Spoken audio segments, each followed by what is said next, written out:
Real honor to be here this morning. I've admired this organization for many, many, many, many years. Not 100. Until next year. It's also a joy to be speaking with Melissa, because I was a fan of hers when she was a representative in Topeka, and was really disappointed when she wasn't going to go back to Topeka, and then was absolutely thrilled when Governor Kelly appointed her to her present responsibilities. So I'm relieved to have Melissa speaking as a champion for kids in the state of Kansas, and it's fun to join you today in the panel. Well, I'm here to talk about the coming age wave, and I think if we were to be honest, we would scratch coming, because we're in the middle of it at this point. Some of these slides were put together before 2010, and it was on 2010 that the age wave really began. I'm speaking representing the Mid-America Regional Council, because we have... Could you speak up, please? Or yeah, hold I'm it sorry. up? Almost eat the mic. I'm sorry. Yeah. I'm speaking on behalf of the Mid-America Regional Council. For the past 12 years, we've looked at demographics and projected in the Mid-America Regional Council area what that means, and have tried to get the attention of city councils, because they tend to be clueless about what's going to happen in their own communities, is happening in their own communities, and I'll speak more about that as I go on. We're going to talk about the demographics, and okay, said I go there. We're going to talk about the demographics, and I had a really good friend who was a demographer and did a lot of work for us when I was in California. And he said when he went to graduate school, he was advised to be a demographer because he didn't have the personality to be an accountant.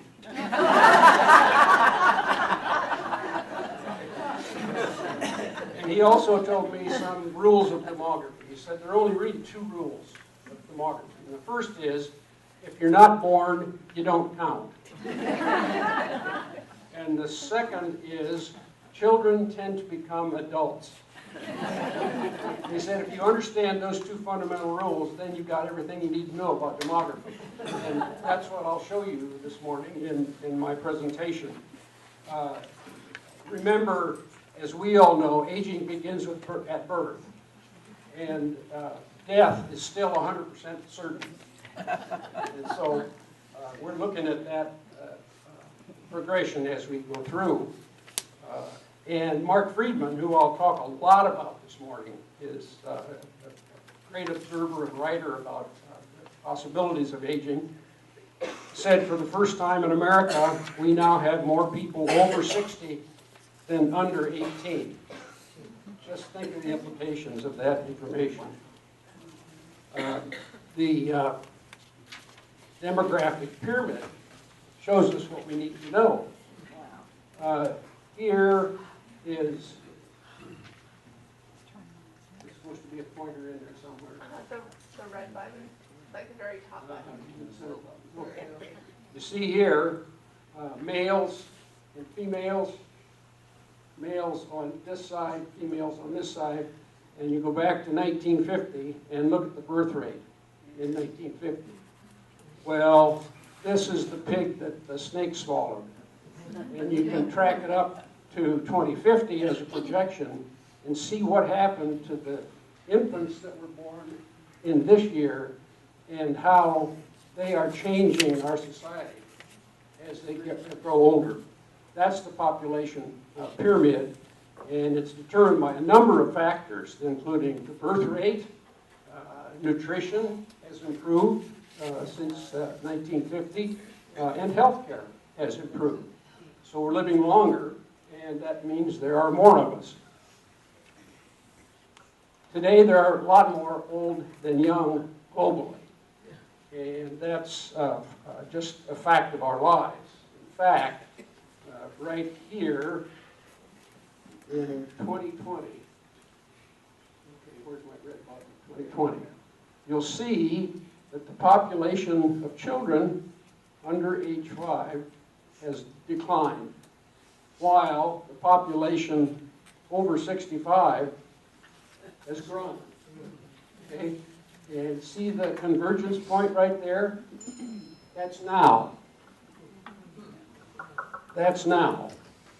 And if you think of the implications of that relative to Melissa's work for children, the realities of the population as it ages, and who Bud Hodgkinson, my demographer friend, said in California, the conflict is going to be who has versus who needs versus who pays.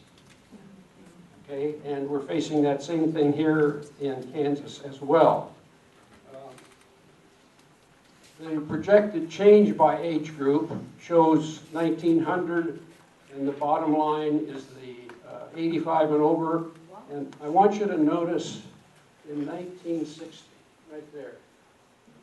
Prior to 1960, the U.S. Census did not count people over age 85.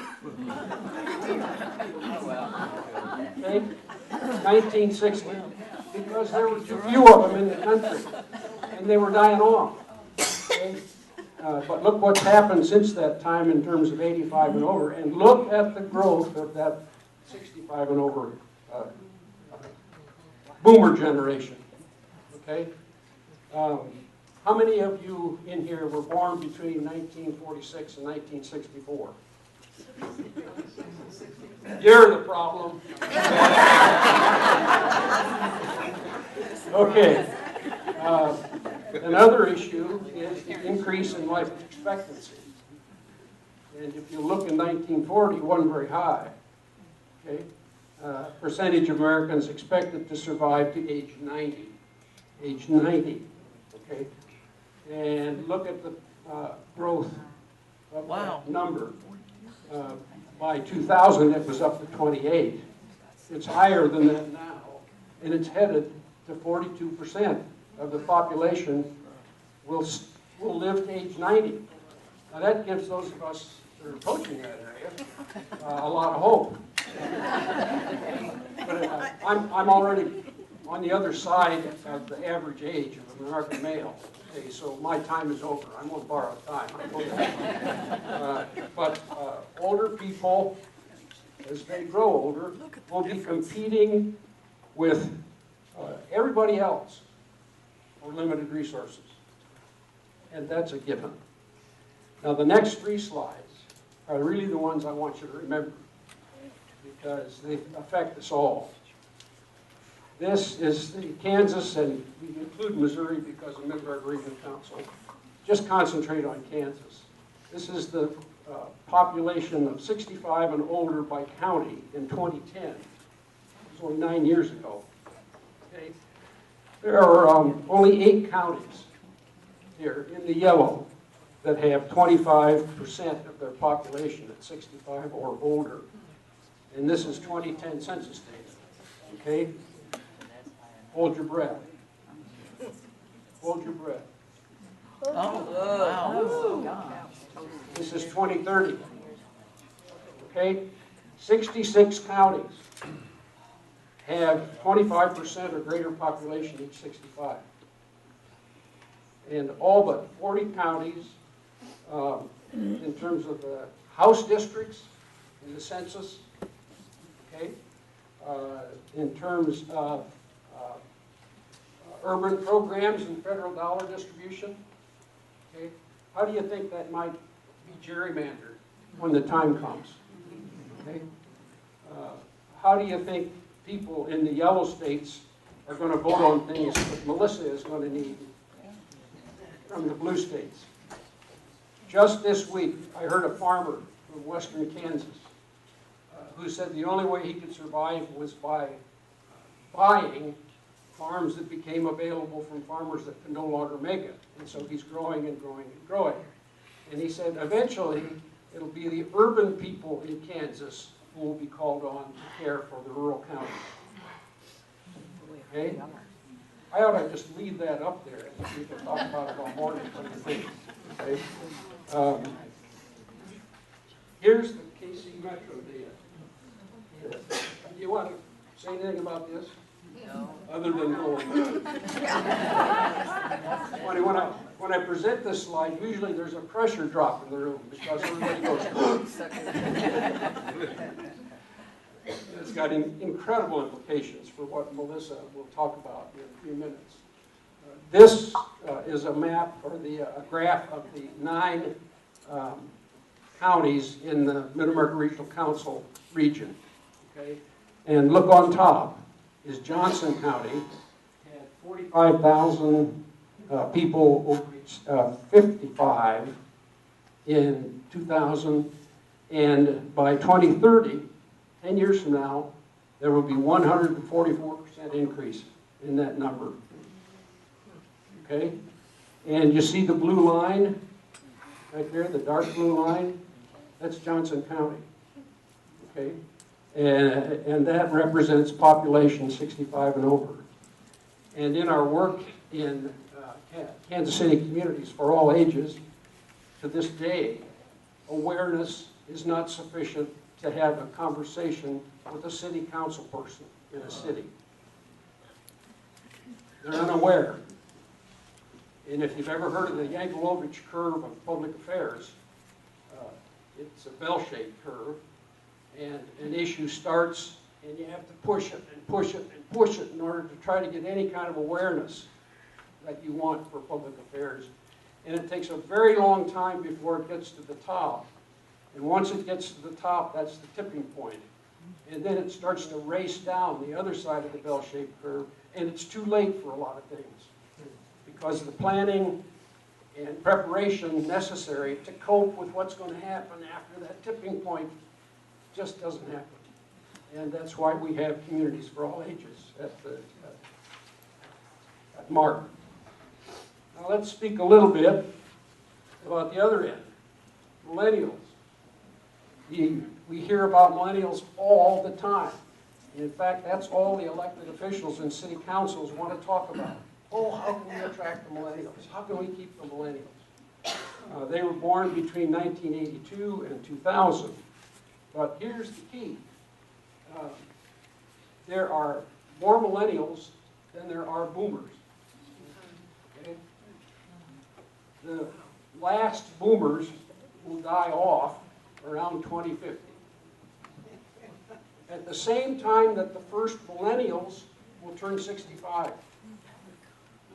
And remember, I said there are more millennials than there are boomers. And so what we're talking about this morning is a 21st century issue. It's not just by 2030. It's not just by 2050. This is a situation that we're going to have to cope with for the rest of our lives, and the millennials will have to cope with it for the rest of their lives as well. The good news is millennials and seniors both want the same thing. And that's something that we can talk to our elected officials about. They both agree on affordable housing. They want more affordable housing. They want low maintenance housing. They want walkability to shops and entertainment and work. They want mixed use development. They want shared green spaces. And they want transportation options that's less car-centric. They want mobility. Mobility takes on a very different meaning when we talk about frail elderly seniors. But right now we're talking about mass transportation. Kansas City ranks in the top 10, number 8, in terms of livability for seniors. And the reason it's only number 8 is the absence of mass transit. You can't get around. We're car-centric. Now, the things that I'm talking about this morning is more than just a demographic phenomenon. It's resulting in a new definition of aging. And we can't think about aging like we did in 1940. We have to think about it in terms of the growth curves that I've displayed this morning. It requires a new attitude toward aging and the aged, because the aging and the aged have been seen as a problem. Oh, we took care of that with Social Security and Medicare. We don't have to worry about them anymore. Let's just worry about sick kids. Or let's just worry about low-income kids, especially of color. I'll speak more about that in a minute. We have to worry about both ends. Okay? And fortunately, a new interest in aging is beginning as people see these numbers and begin to understand the implications. There's a problem in terms of language as well. What do you want to be called? You want to be called geezers? You want to be called seniors? Okay. Millions of dollars have been put into this issue on what's the proper term for a person that's older. And they've come up with older people. For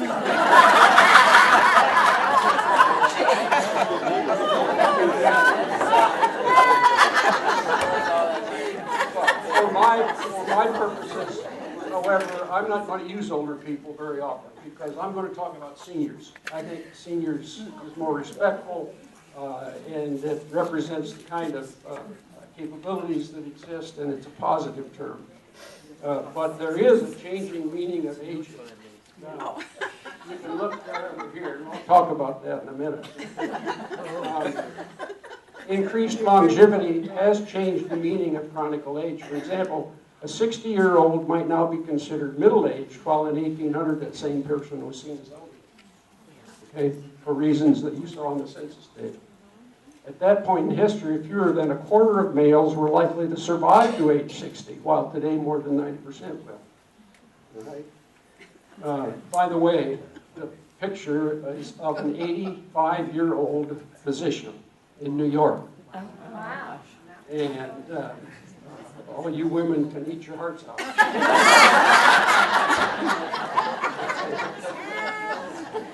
Now, we've spoken a bit about our work with Mark, and what we have created is Kansas City Communities for All Ages, and that's an important addition that Carol Sater recognized because she's on our advisory group for as well. Carol is really the pioneer because when she served in Topeka, she was the one that first introduced and passed legislation about seniors. Okay, Carol, thank you. Okay.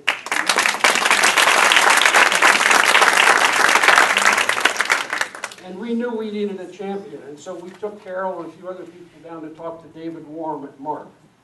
And we showed him these things, all these numbers, and said, David, we think Mark ought to consider this a part of their program. And immediately he saw the implications for the Mark membership. And he said, yes, we will. And David has been our strongest champion in our work because we need to talk about how our American cities preparing for this older adult population. Well, in fact, unfortunately, they're not very much. And what is a livable, age-friendly community?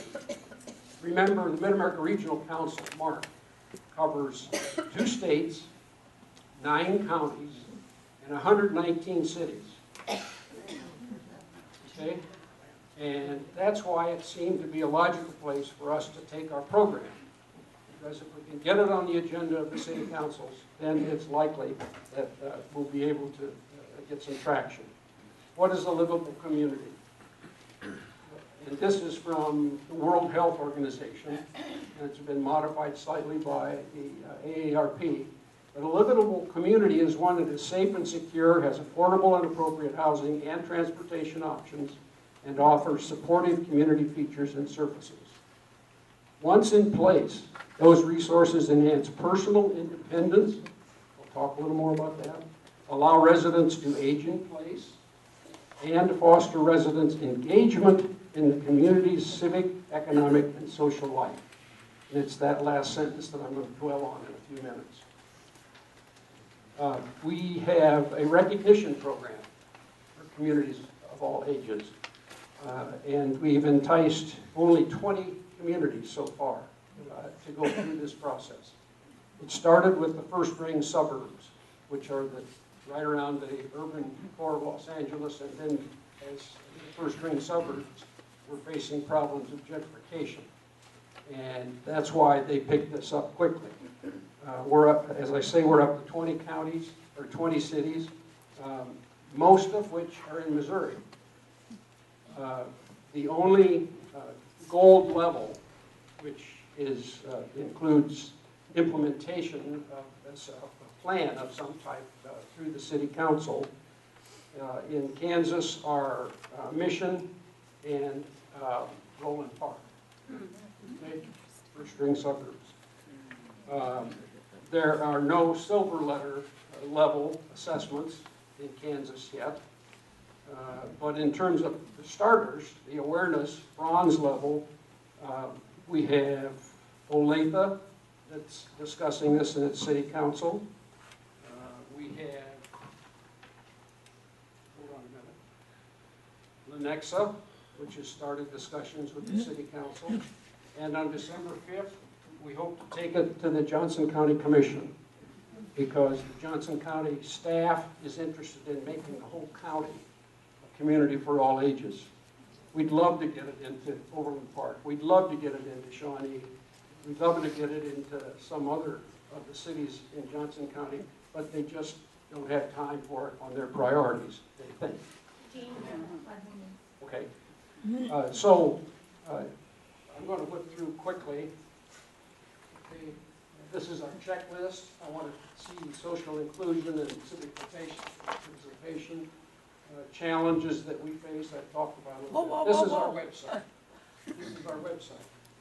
And I encourage you to go to that website, and you'll learn a lot more about communities for all ages.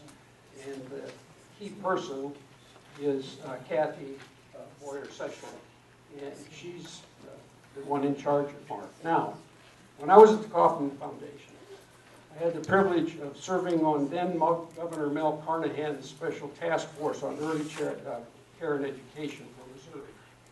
It was for young children in the state of Missouri. And since then, I've treasured this little black glass heart, which he gave those of us on the commission. And it says, "Heartfelt thanks for giving your best to young children." And even as I volunteered for Mark in its aging work, I still treasure this little glass heart, because it's young children that are really in my own heart deeply. And that's the purpose of that I'm here today. I'm going to use the rest of my time talking about this book. Mark Friedman, who I've already mentioned when I talked about democracy, has written this book, How to Live Forever, The Enduring Power of Connecting the Generations. And it's 2018 it came out, and this morning I'm going to give Melissa a copy of this book.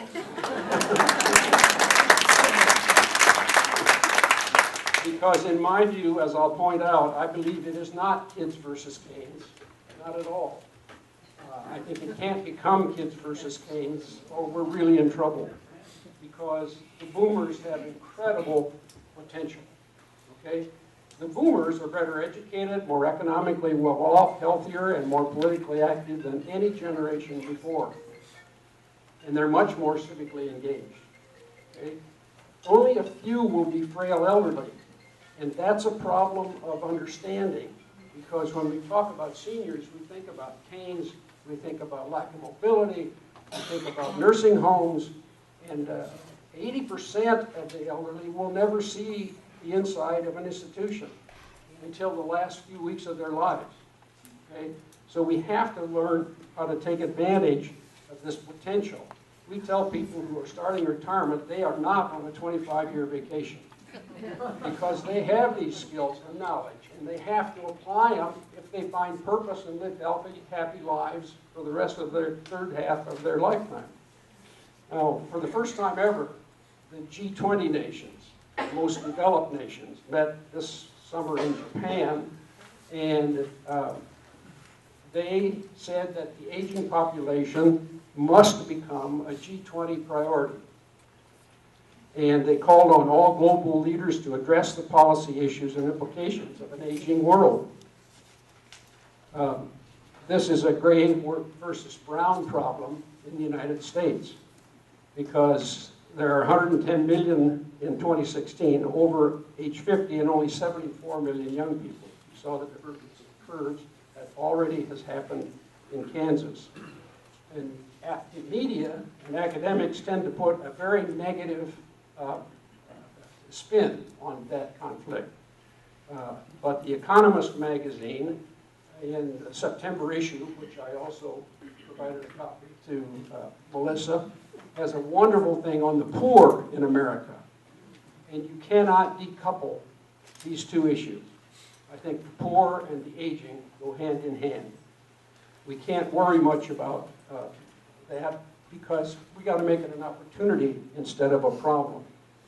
The bottom line that of the Economist report is that taxpayers would save much more than it would ultimately cost if they shifted more tax dollars to programs for very young children. And I'm sure Melissa will say more about that. There are policy implications because those in power seem to only want to cut for care, for food, or any kind of assistance, and they continue to saddle the future generations with incredible debt. Incredible debt. So how do we align these priorities of elders who do vote and children who don't vote? When we examine the facts, we find that the needs and the assets of both seniors and kids fit just like a jigsaw puzzle. The kids have needs, the seniors have abilities, and we've got to find a way to get those together intergenerationally. How can we turn the attention of seniors to find purpose in their lives through service to kids? Because that's the thing that's going to save us. The Economist magazine said that grandparents are the silver-haired safety net. Okay, and I believe that. Unfortunately, in terms of philanthropy, there was $432 billion given in 2018. Only 1% of that went for aging programs, and a tiny fraction of that 1% went for intergenerational programs. Philanthropists don't support elders. Philanthropists do support very young children. And so if we get them to support intergenerational programs for very young children, we've hit 2 home runs. Okay? And that's my bottom line. There are a number of programs that already exist that work. Especially, I want to call your attention to a group called Generations United, right there in the middle, somewhere if you can see it. And all these comments are right out of Mark Friedman's book. And it's just full of good stuff like this. What about the sociologists? In the White House conference in 1950, when I was 12 years old, 1950, the White House Conference on Youth, Eric Erickson, a sociologist, called this generativity. Generativity, connecting the older generation and the very young. The studies showed that that's the way we absorb between the generations, passing on the future of the society, of the species. Evolutionary anthropologists say that the old move into a later phase of life, and they're driven to have more contact with kids. Okay? And the young need to be nurtured. So how do we work to make that happen? It's a fit that goes back to the beginning of humankind, and it's one to which we should be paying a lot more hypothesis. He talks about the grandmother hypothesis, that older people are essential to the future generations and to the well-being of the species. David Brooks, New York Times writer, suggests that it's time to stop more in about our resume virtues and start thinking more about our eulogy virtues. Okay? How do we want to be remembered when we go? For the fortunes that we made, or for the character and values that we transmitted? That's the key. We have shot ourselves in the foot a lot by segregating seniors. You know about Del Webb's Sun Cities, Yeah. and they take people over 50, and they don't let anybody under 50 in. Okay? You can get permission if you write it down and make an application for your grandkids to come and visit for the weekend. But God forbid they think about staying. Because if they do, you have to move out. Okay? And so what we've done right up to this day is create age-segregated ghettos. Okay? And that's not any place that I want to spend my final years. We need more proximity of seniors to kids, whether it be near schools, whether it be co-location of early childhood centers and senior centers.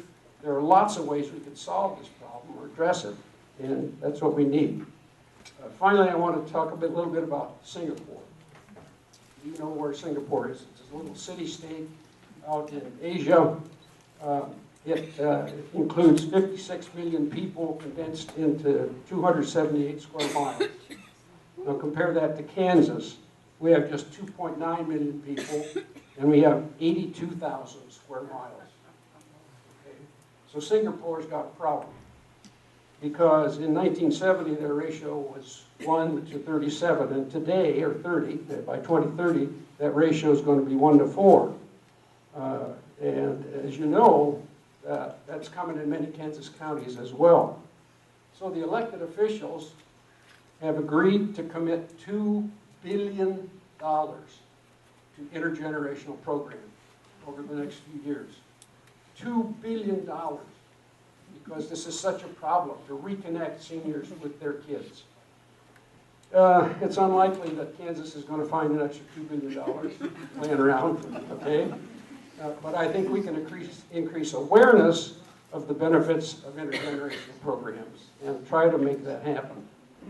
In 1953, when John Kennedy was a senator, he commented on the untapped potential of older people. This is 1953. He said, older people are a national asset of incalculable value. And then when he was president in 1963, he said, it's not enough to add years to life. Our objective has to add new life to those years. And that's my message today. In 2016, not a single candidate ever spoke of seniors. Okay? This summer, the governor of California created a task force, and that task force is going to create a master plan for seniors in California. Melissa and her team are working on a strategic plan right now, and she'll tell us more about it. But what would happen if we would persuade our governor to have a strategic plan for Kansas for seniors and youth, okay, and make seniors a part of it? We face two paths, Mark Friedman tells us. One characterized by scarcity, conflict, and loneliness, and the other by abundance, interdependence, and connection. He's called seniors America's last remaining natural resource. Okay? And maybe the only resource big enough to help solve the problems facing these new generations. Some years ago, USA Today had a banner headline that said, U.S., the United States people, had adopted an attitude of, quote, I've got mine, and to hell with everybody else. Okay? Or will we be something better? Let's see seniors as an opportunity and not as a problem. Thank you.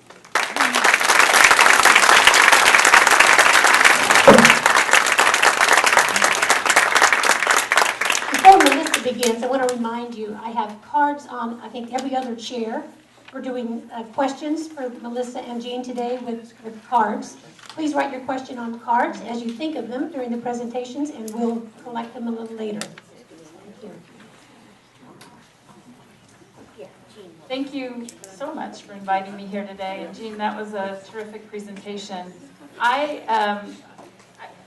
could not be happier to have been appointed to this position to continue the focus on the needs of our children and their families across the state of Kansas. And I landed in the role at an extraordinary time, given the projects that are underway. So I'm here today to tell you a little bit about the work that is going on.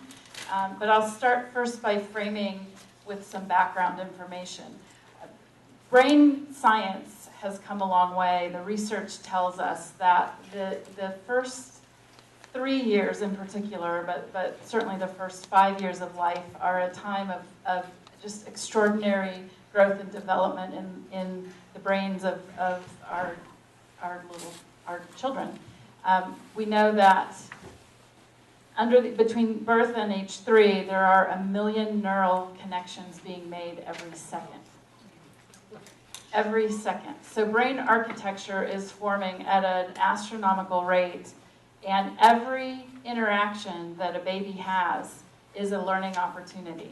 The quality of those interactions really sets a child on the trajectory for success throughout their life. And we know from research that it affects health outcomes, which might seem like the most natural connection to make to that experience. But it also affects their educational attainment, socioeconomic status, and all sorts of metrics for how we gauge success in life.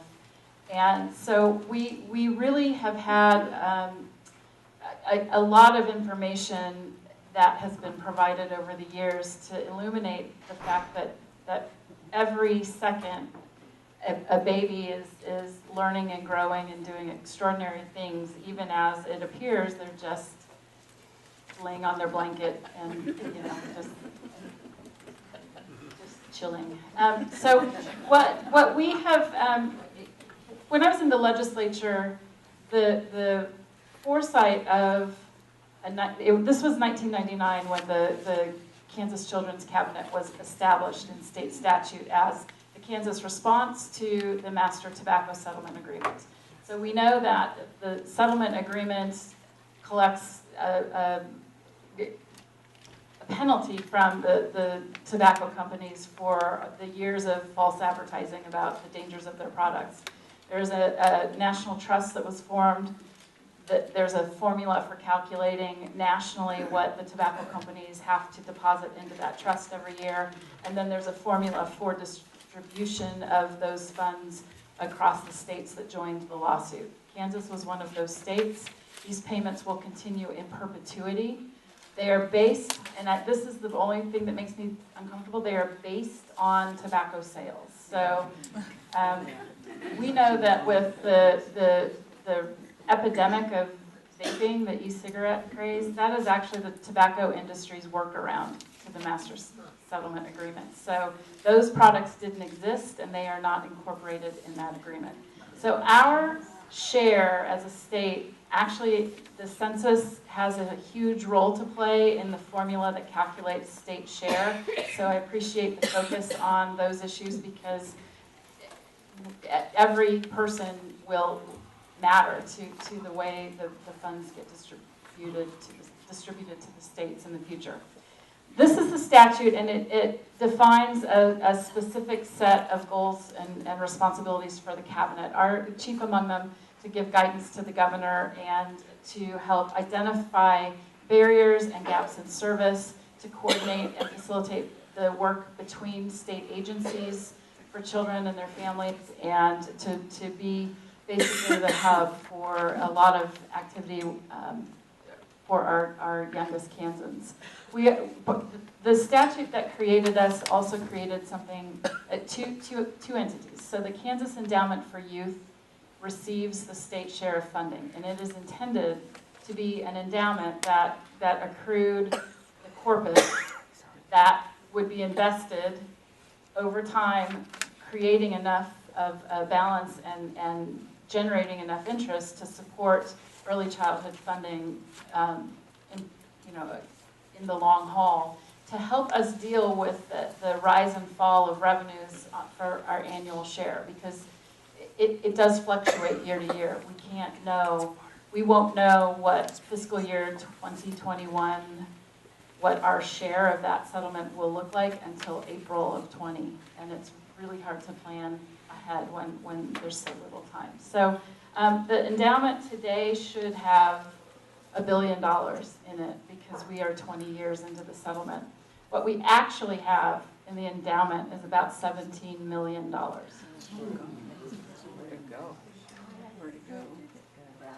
The trend has been for the state legislature to sweep funding from the endowment to help pay other expenses. So we are recuperating from some very difficult times, to say the least. The Children's Cabinet has built the blueprint for early childhood that is based on these 3 key principles. Our investment portfolio supports programs that support healthy development, strong families, and early learning. So healthy development is a whole universe of programs that help with the developmental and health screenings that children need. So we fund autism screening, and we fund a hearing aid bank, and all sorts of things that deal with health. We also have programs that address social, emotional issues. So it's a whole universe of programs that deal with the health and well-being of children and their families. So our funding is not, we take a 2-gen approach. So we know that children need a safe, stable, secure home environment to thrive, and so we help fund certain programs that support their families and not just the young children. That's strong families. We do a lot of parent education programs, home visiting programs, and certain funds of ours help support things like the child care subsidy to help families access child care. And then early learning is pretty self-evident. That's preschool, pre-K. It's settings where children are in learning environments. The other vehicle created in the legislation is something that we call the CIF. That stands for Children's Initiative Fund. And these are statistics from a year ago. We have done, and I'll be talking about the work we've engaged in just a second. We know that we have 193,000 children under the age of 5 today. And we have a wealth of statistics and data that actually is fresher than that. This is a map of the reach of the programs we invest our funds in. We don't quite serve all of our counties, but the blue shaded areas are programs that participate in something we call the Early Childhood Block Grant. So the Key Fund receives our annual dollars.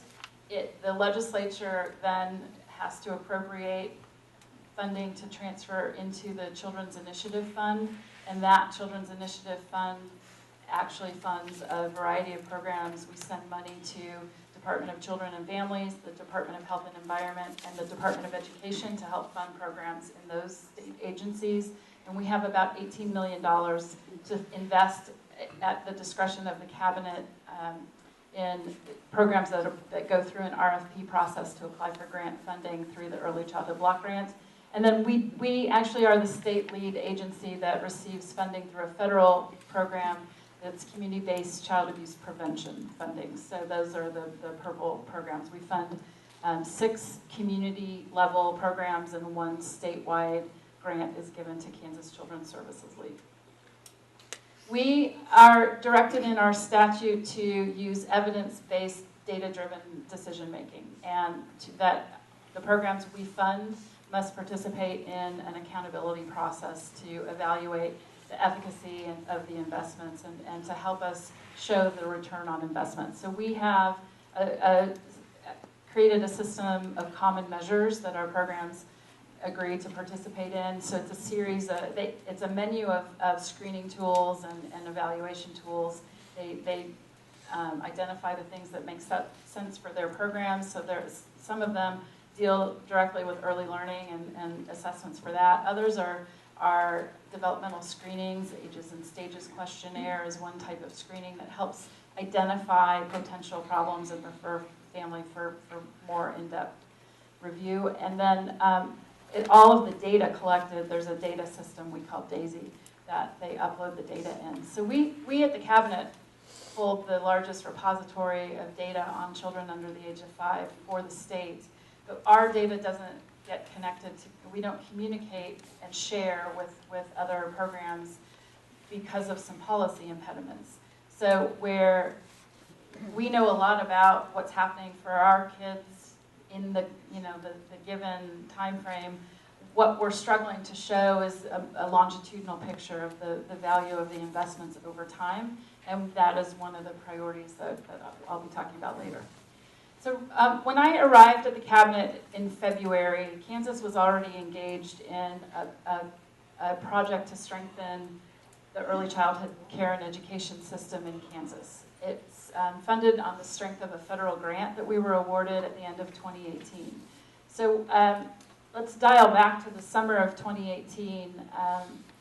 Our then governor supported an application to a National Governors Association cross-sector mentoring project to help facilitate collaboration among and across state agencies, which are notorious for having silos around the work they do and creating obstacles. So Kansas sought to be part of a mentoring project and actually was chosen. So we were one of 5 states in the country that put together a team that represented the cabinet and the 3 agencies that receive our funding: Department of Ed, Children and Families, and Health and Environment. So a team was formed that is known as the State Directors Team. So it was director level personnel from each of the 4 agencies began to collaborate and set some goals. And as an outgrowth of that project, in the fall of 2018, things were beginning to click with the State Directors Team, and there was an award, a grant opportunity announced by the federal government called the Preschool Development Grant Birth to 5. It was a 1-year planning grant. So we received an award in December of 2018. The funding was late to arrive, so the state, imagine that, there were a few issues getting the federal budget approval, right? So we didn't start receiving the funding until March, but the planning was underway when I arrived. So I joined the State Directors Team, and we have been engaged in this 1-year process. The grant requires us to deliver a statewide comprehensive needs assessment for the early childhood care and education system, so dealing with programs that serve children under the age of 5, and then use that needs assessment to write a state strategic plan. So we are actively engaged in that planning process. Because of the late arrival of the funding, the feds have given us an extension to the end of February, so that has caused a little bit of a sigh of relief that we have time to do justice to this work. So we spent, through the end of July, we were in the information gathering phase. The grant required us to collect certain existing needs assessments from programs that receive federal funding. So it's some of the McVie Home Visiting and Part C, and all of these acronyms identify federal streams of funding, and the requirement is that there are needs assessments reported to the feds as a response to receiving the funding. So we started with those. We ended up gathering 45 existing reports that were used to help it form the basis. And then we had the grant to fund the process of filling in the gaps of information that we didn't find to be able to tell a larger story. So we did a statewide tour and a really deep dive. We issued surveys to specific groups. So we did a professional development survey to query child care providers. We asked unified school districts that offer pre-K programs to participate. So we held visioning sessions with specific organizations, gathering groups to do workshops. We did parent cafes, which were roundtable discussions at child care facilities just tailored for parents, so they were comfortable joining us. We did 87 site visits to do a survey of the status of child care facilities and curriculum materials. And then we did a tour of the state. We did 33 communities, and we did a total of 53 community engagement sessions. So all of the input that we sought amounted, we tracked the number of people that participated, and it was over 6,000 Kansans helped provide information and insight. What we had weekly, but we've done webinars. We've probably increased that number to 19 or 20 at this point, given when I created the slide. But we have been doing bi-weekly webinars and that are open to anyone to join and follow along the journey, as we call it. We have done weekly emails to track our progress and share information about it. You can contact us through the Cabinet website if you'd like to join that email tree. We have had a number of key stakeholder meetings. That number of presentations has grown because it's opportunities like this to present on the work. And we calculated, I asked for a calculation when we were done with this is the map of where we were in Kansas. Total of over 8,300 miles traveled to get to all of these communities to hold these sessions. All of our meetings, these 53 community engagement sessions, the visioning sessions, the parent cafes, the portal on our website seeking online responses, we asked the same 3 questions in every setting.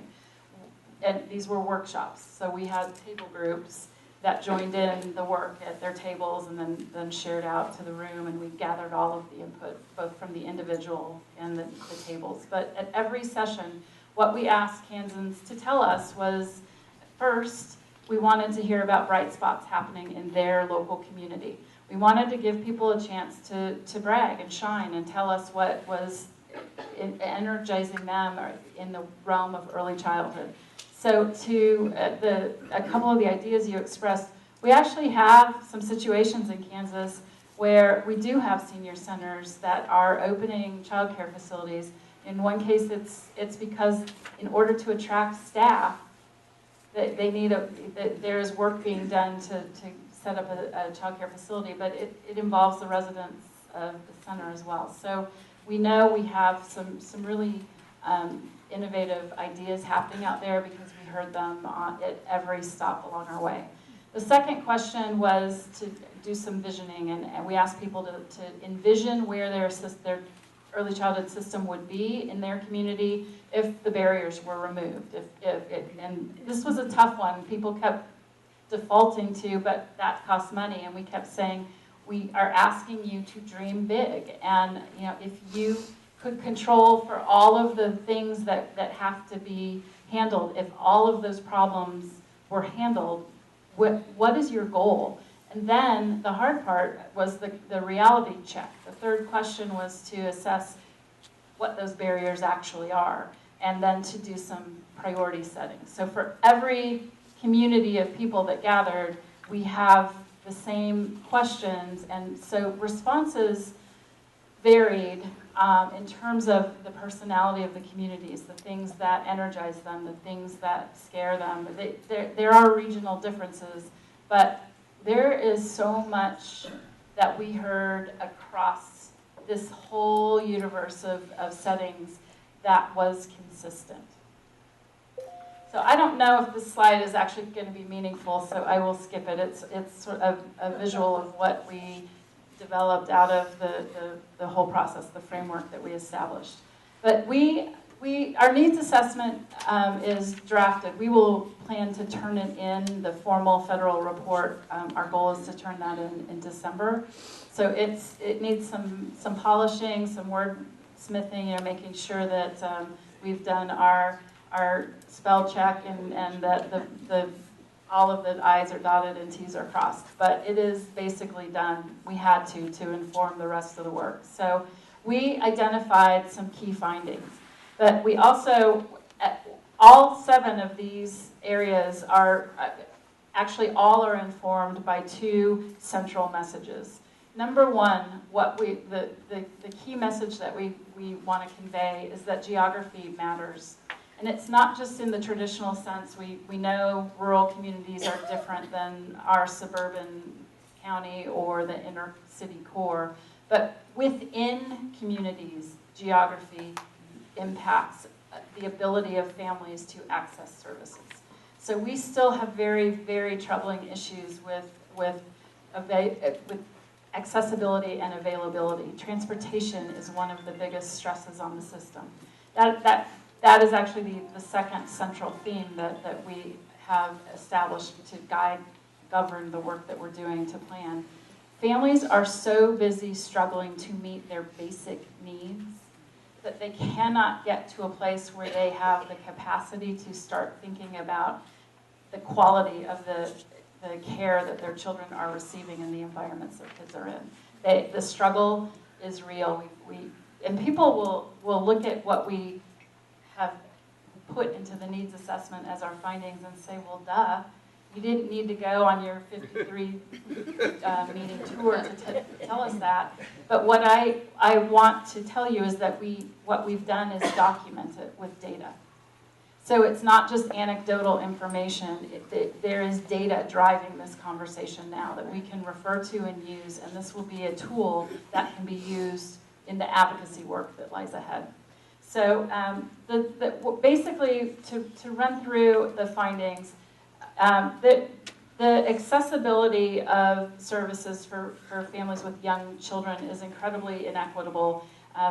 Access to high-quality programs and services depends on geography, awareness, eligibility. There are problems that stigma and fear create.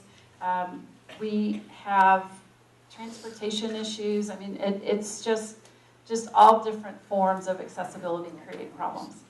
There is a significant gap between the services that are needed and what is currently available. And so, by an example would be that we have 92% of our child care providers do not offer non-traditional care, non-traditional hours. So think in terms of 92% will provide, or all of them provide care during regular business hours. You know, it's a little broader than 9 to 5, think probably 6 or 7 a.m. to 6 p.m. But for people working in jobs that have different shifts or have weekend hours and don't have a family member to rely on, 92% of the providers in this state are not providing care to meet those needs. So we have significant shortages and gaps in availability of services. Navigating the system is challenging, both for providers trying to refer to families to other services in the system, and for families. Families are left to navigate and connect the dots on their own, and that can be very, very difficult for families who already are struggling with a child with any sorts of special needs. So we are dealing with how to address the navigation in the system. Collaboration, there's a desire that among providers for collaboration and cooperation, but the system itself is very disconnected and it makes that collaboration extraordinarily difficult. And so it kind of dials back to accessibility problems. We have workforce issues. The early childhood workforce needs leadership and direct service levels that include preparation, improved compensation and financial relief, ongoing training and support, and we need to work on recruitment and retention. So we know that 45% of our early child care providers are over the age of 50. Most of the care in Kansas is family-based care, home-based care, rather than center-based. And those providers are aging out of the system, and we don't have a young workforce entering the profession because the average wage across Kansas is $9.25 an hour. So most of our child care workers are living in poverty. They're working full-time, they are living in poverty. They are qualifying for safety net services themselves. They don't have benefits. They don't have health insurance. So that is a population that would benefit from Medicaid expansion. Did you have a question? Oh, no, it's just... Oh, okay. Okay, thank you. I better get moving through my slides then. We have facility problems. Most funding streams do not allow for construction to meet licensing requirements. We have alignment issues in the system that the state agencies are already working on. And we feature some bright spots in the needs assessment because we want to lift up the good things that are happening. So we are in the next phase. We are drafting the state strategic plan. We're actually also writing a grant for renewal of the federal funding. There's a 3-year opportunity to leverage $10 million a year for a $30 million grant renewal opportunity. So that grant application's due Monday. That's where my time has been spent the last couple weeks. But the focus of our plan is sustainability, a cross-sector approach. We want to align and maximize the existing resources, and we want to be innovative and bold. We have aspirations framing the strategic plan. The first 3 speak to the blueprint for early childhood. Kansas families are stronger when their basic needs are met, that they thrive when they have equitable access to comprehensive health and developmental services, and kids are prepared for success in kindergarten and beyond when their families have equitable access to quality care and early learning environments. And then the next 4 deal with issues in the needs assessment and the sections of the grant that we are writing for. So we seek to lead the way in developing, supporting, and valuing our early childhood workforce as professionals, empower and equip communities to create the best environments to raise a child, align our system for maximum impact, and champion innovation. We are extraordinarily proud of the work going on across the agencies. We already have broken down some of the barriers and created a better climate for collaboration. We have the leadership of our governor setting the tone. We have leadership that she has appointed to our state agencies that supports the vision. And we have an incredible staff of folks staffing the agencies dedicated to getting this right and helping us make this a reality. So we are incredibly fortunate to be in this time and poised for the opportunities that lie ahead. That we are identifying in the state strategic plan a framework that will allow us to identify a tiered system of recommendations so that it isn't entirely reliant on simply getting more funding. So we will think of it as degrees of difficulty. There will be those things that absolutely must have either legislative action and or additional funding. Those will be very challenging to achieve, but we feel it's important to identify.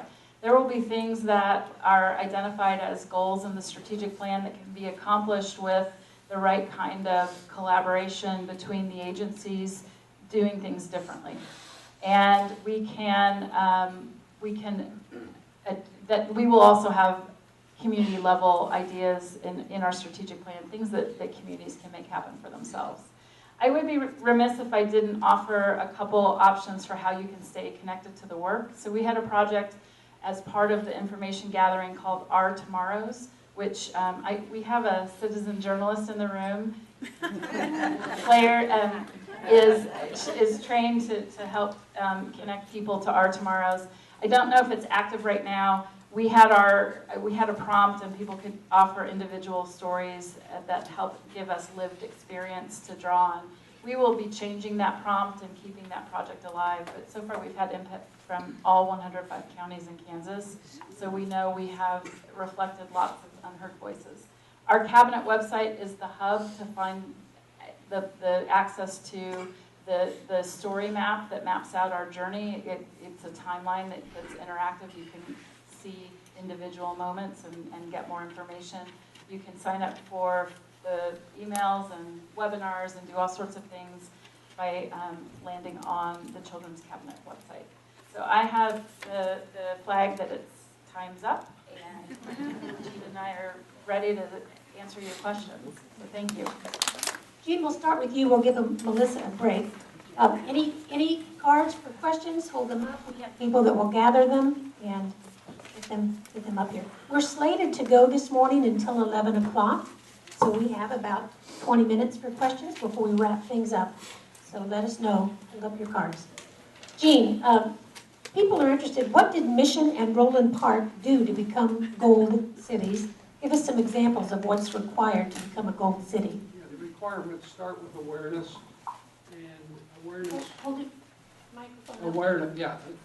It starts with awareness. That's at the bronze level.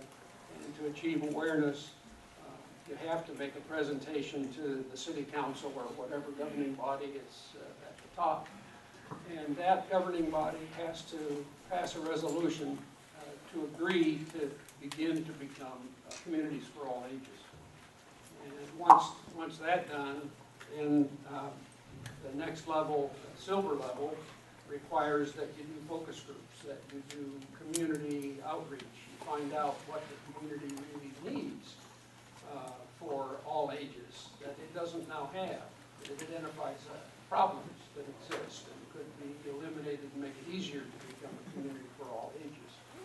And then to achieve the gold level is actual implementation based on the outcome of the second level, the focus groups and all. And usually it's in the planning division of the city. The city council has to agree on this implementation idea, and they have to do it. They have to appropriate the money, they have to do whatever. So those are the three stages: bronze, silver, gold, awareness, understanding, and implementation. Thank you. Melissa, what are the policy impediments that prevent communication of data between the Children's Cabinet and the other agencies or departments that you're working with? Well,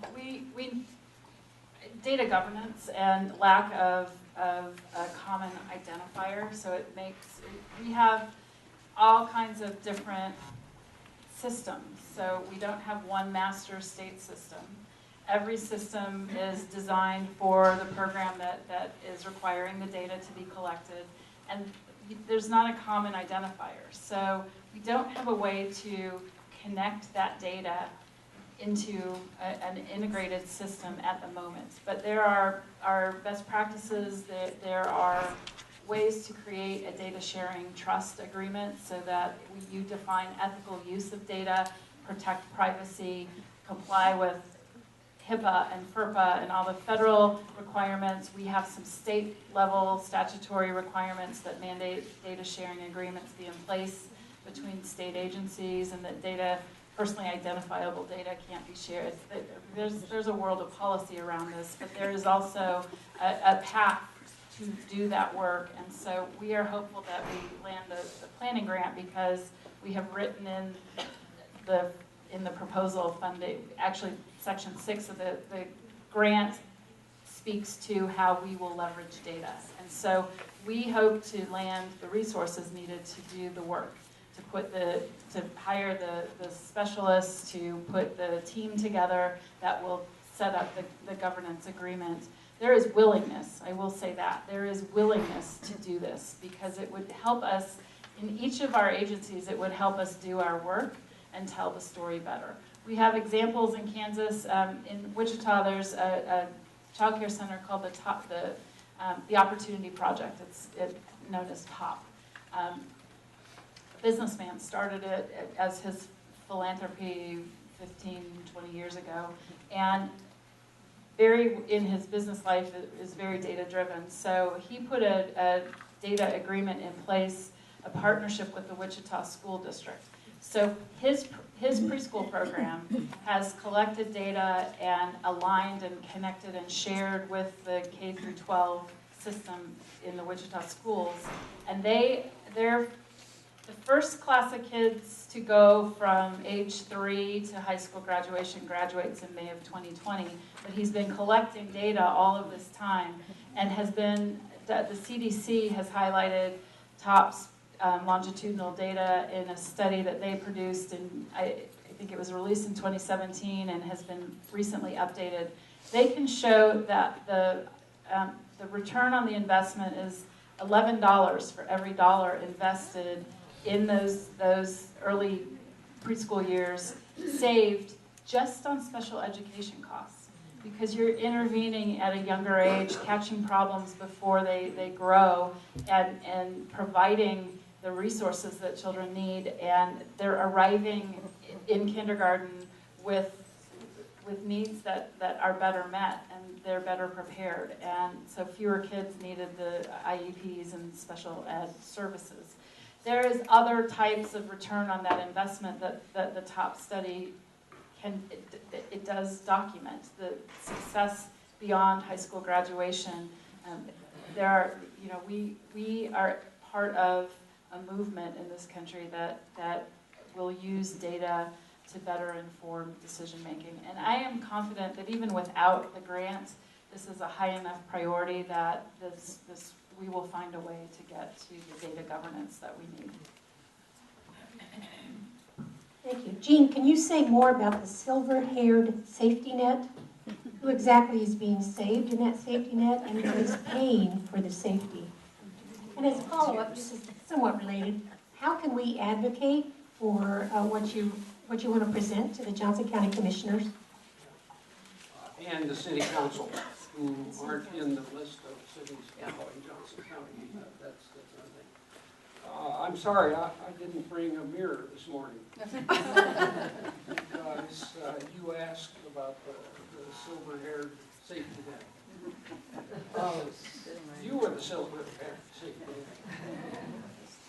And in my experience, the League of Women Voters is one of the most effective advocacy groups I know of. Okay, so I can't tell you specifically what you need to do. This book will help. And I ran through some of the recommendations that Mark Friedman made in this book. But it's not just your own families, it is your own family. That's the place to start, or grandparents. Okay? But there are others out there who could benefit from your presence in their lives as well. And it's just incredible to read the data of how much better a child in need is after the presence of someone in that child's life that's not in their own family. Okay? So you have the answers to this issue. You are the gray-haired safety net. Part of that village you talk about. Yeah, exactly. And in terms of the other question was, how do you get the councils? Yeah, how can we support the city councils and the Johnson County Commission? I Do the work you would work between Kathy Borseschel, whose name was on the slide, at the Mid-America Regional Council. Go to the KCCFAA website, and you'll find all the information. There are toolkits that have been pretty thick toolkit of what a city can do to become a community for all ages.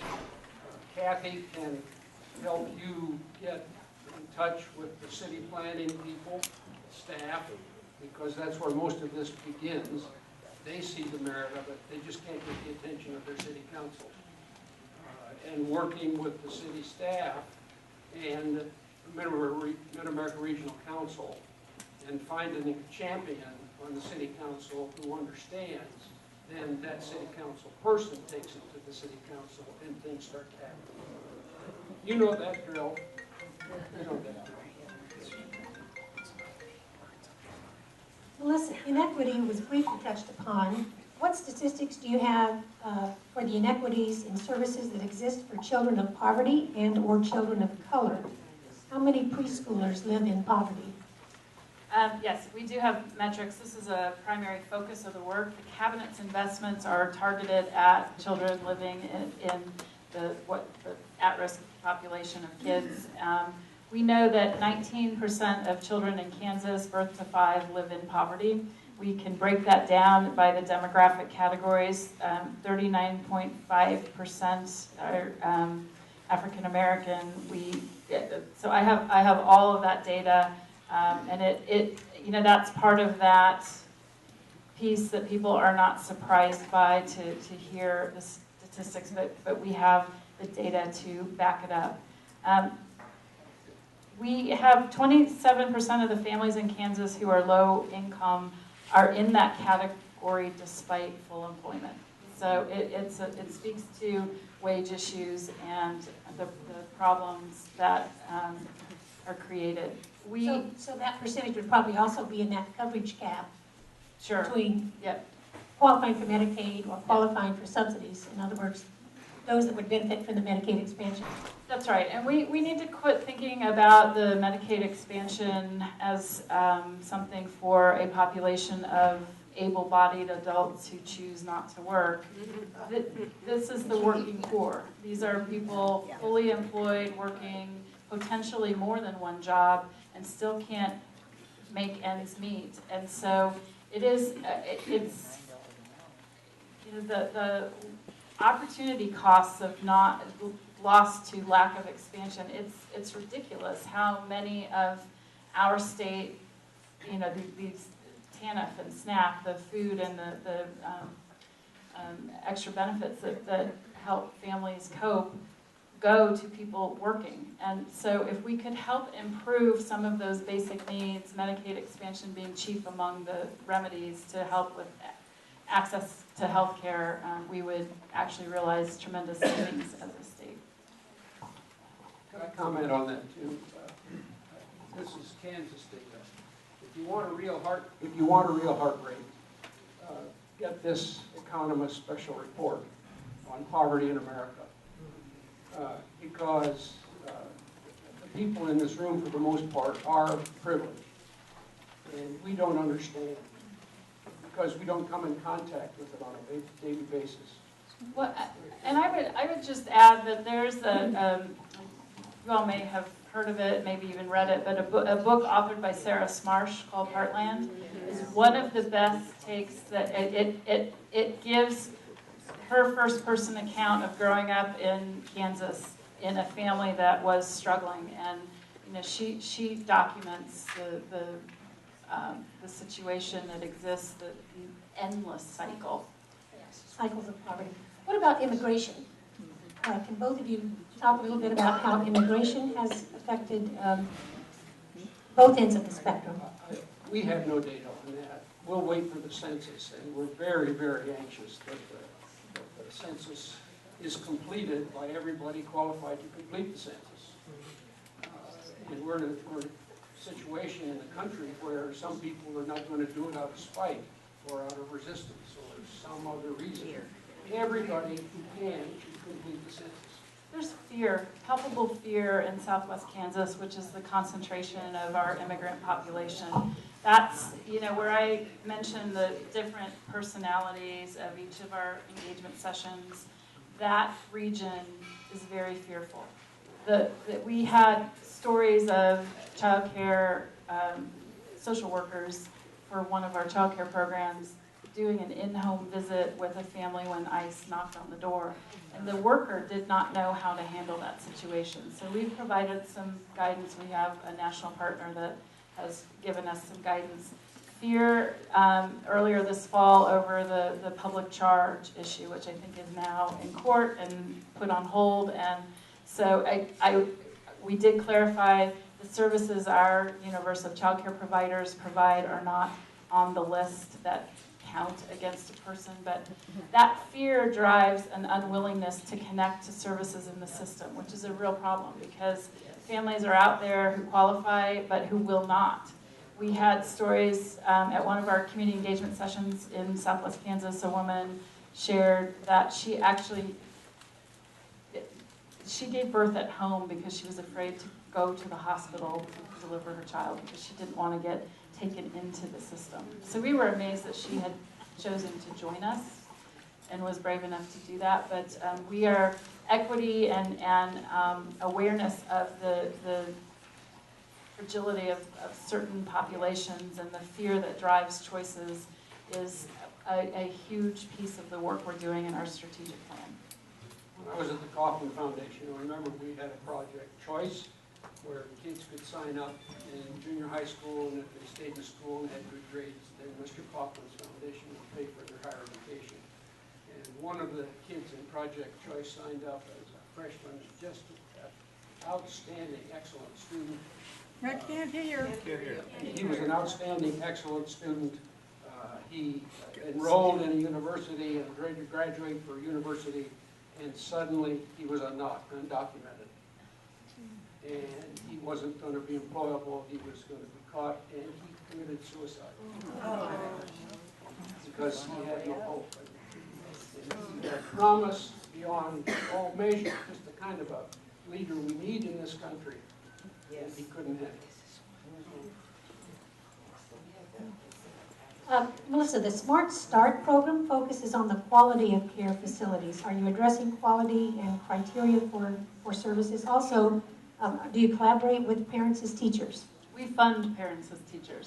So the cabinet spends over $8 million to fund parents as teachers in the state. It's a fantastic program. Yes, Smart Start, there's a wealth of programs that are part of our investment portfolio and that are definitely top of mind and being integrated into the overall strategic plan. Okay, a couple more quick questions, I think. Jean, someone was commenting on the contradiction of the expanded life expectancy, but also the shortened life expectancy due to increased issues of obesity and diabetes. Some say that might be the solution to our problem.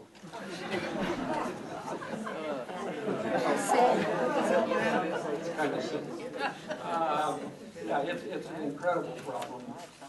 But there are also data which say that if an elder volunteers in service to other people, it has the same positive health effect as if they were to stop smoking. Okay? So, look at the good side of what I heard, and it could be a way to deal with the downside of health and obesity. And even the demographers don't know how to calculate that into their forecasts yet. Okay? And it is a growing problem, and so at some point they probably will moderate numbers. One last quick question. Can either of you address how climate change has affected your programs?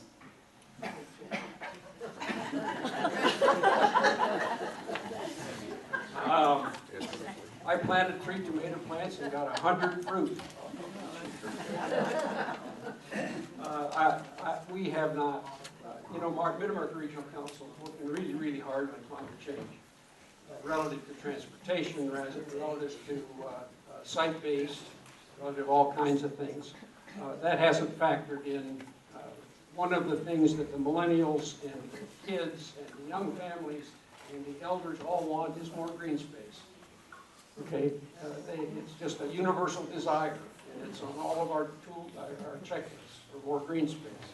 It has a relationship to climate change. But how do you measure it?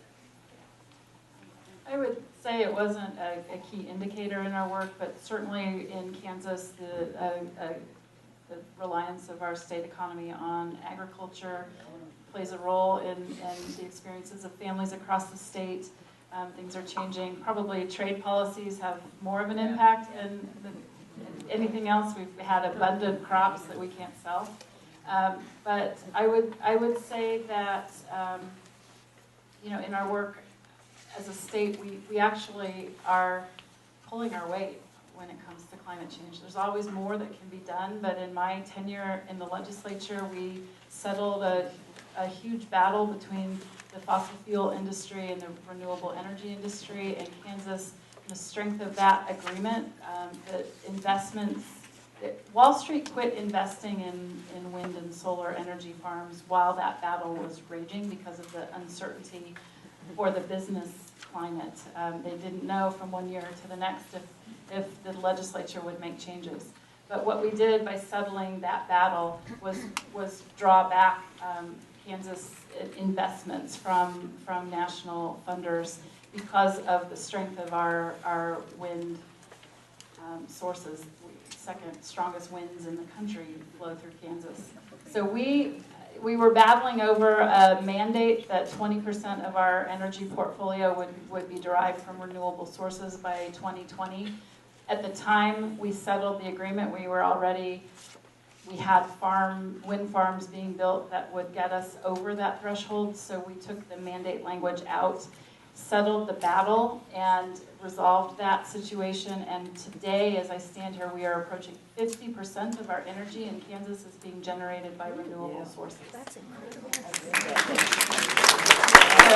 And then the ag community is incorporating lots of different techniques to conserve water resources and improve carbon capture in our soils and doing work across the state. So it's something where Kansas should actually be pretty proud of what we're doing. All affects the next generation and all of our communities. Thank you so much. We have pens.